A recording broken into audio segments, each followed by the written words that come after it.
I found Cole's music on SoundCloud. I had music on SoundCloud and was looking for some inspiration. And then I clicked on his name and started listening to his, it was really acoustic-y stuff. It was like really raw, like just, I had a USB mic. Yeah. And I was just... But from the first song that I played, I was like really hooked and thought that this was the most beautiful voice I've heard in my whole life.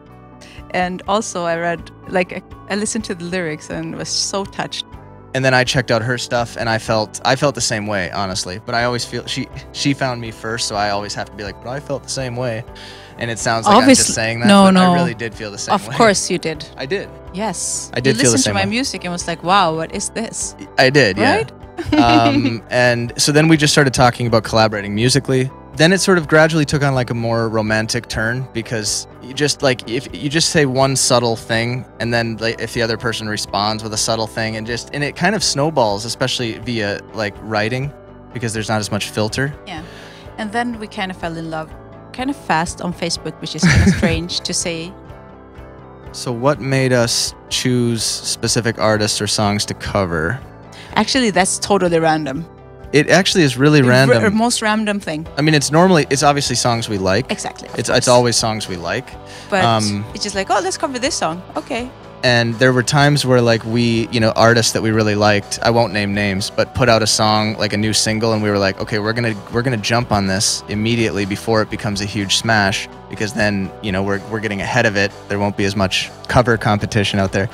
And every time we tried to do that, it was not the song that became a hit. Like we did not predict it accurately. So it was, yeah. So then we were just like, stick to the things we like. Yeah. The most so then we liked. stuck to the songs that we actually liked. Yeah. After that. Like I really liked, Loved.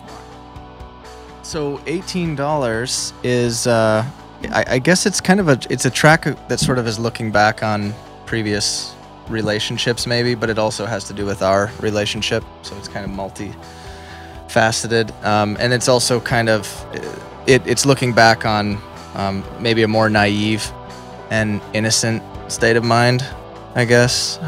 What would you say? I agree. Yeah. It's kind of reflecting on just some of the quirky things that you do at a certain point in your life. The $18 specifically, it has to do with like cheap cases of beer, which I guess you kind of pick up if you read the lyrics. But Yeah. It's kind of like you don't exactly know how to feel about the relationship when it's ended. You tell yourself that you're over it, but there's a part of you that's actually looking back with a lot of sadness and melancholy.